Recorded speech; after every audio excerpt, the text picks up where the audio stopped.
I don't think anybody in Sri Lanka would say, I have no religion. Unlike in Europe or in the States, there are lots of people who will say, I have no religion. But here, hardly anybody would say, I have no religion, except perhaps a handful of rationalists.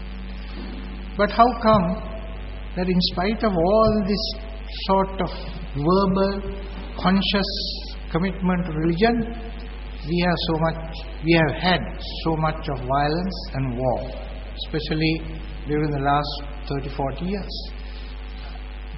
It's difficult to understand this. Especially the great religions, even more than Christianity, Buddhism and Hinduism are committed to peace, non-violence, the brotherhood of man, and so on. But here we are in this small country, we are at each other's throats, not only as religions but as peoples of religion, the Buddhists, Hindus, Christians.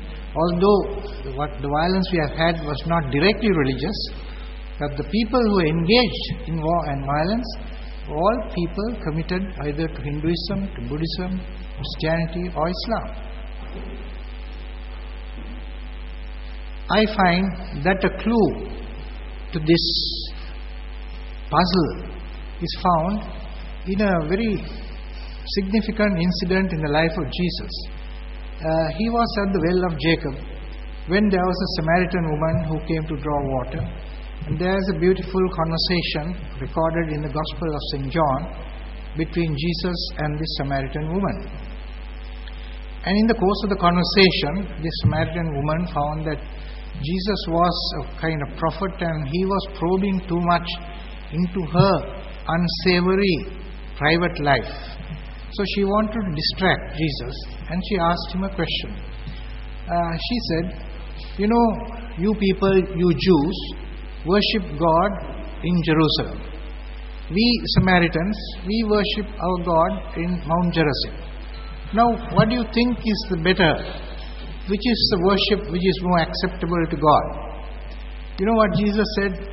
He said, God will not be worshipped either in Jerusalem or Mount Gerizim. The time will come when God will be worshipped in spirit and in truth. The time will come when God will be worshipped in spirit and in truth. I think that is the answer to our problem. Unfortunately, our religions are still stuck in the organizational, the externals, the structural elements of the religions, because that gives identity, gives social visibility to the religions. But that is not the heart and soul of religion. That's only the body, the external kernel of the external shell of the religions. But we are stuck so much with that. Why? Because it gives us identity. It makes us different from the other religions. And therefore, it is this which will come into confrontation. But if we go to the heart of the religions, in spirit and in truth, there lies the heart of and the soul of religion. There, we can all come together.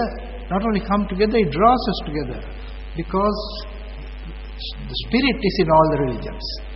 It is the spirit which calls us to higher levels of being human, and that is the higher level of each religion, is to be totally, fully human in mind, in heart and in spirit. There is therefore not only the possibility of clashing and confrontation. On the contrary, there can be a deep movement of unity, a deep coming together, because that is where we rise to the levels of being great souls. Now, Mahatma Gandhi, Mahatma was not his personal name, it was Mohandas Gandhi. But people began to call him Mahatma Gandhi because they recognized in him a great soul, Mahatma.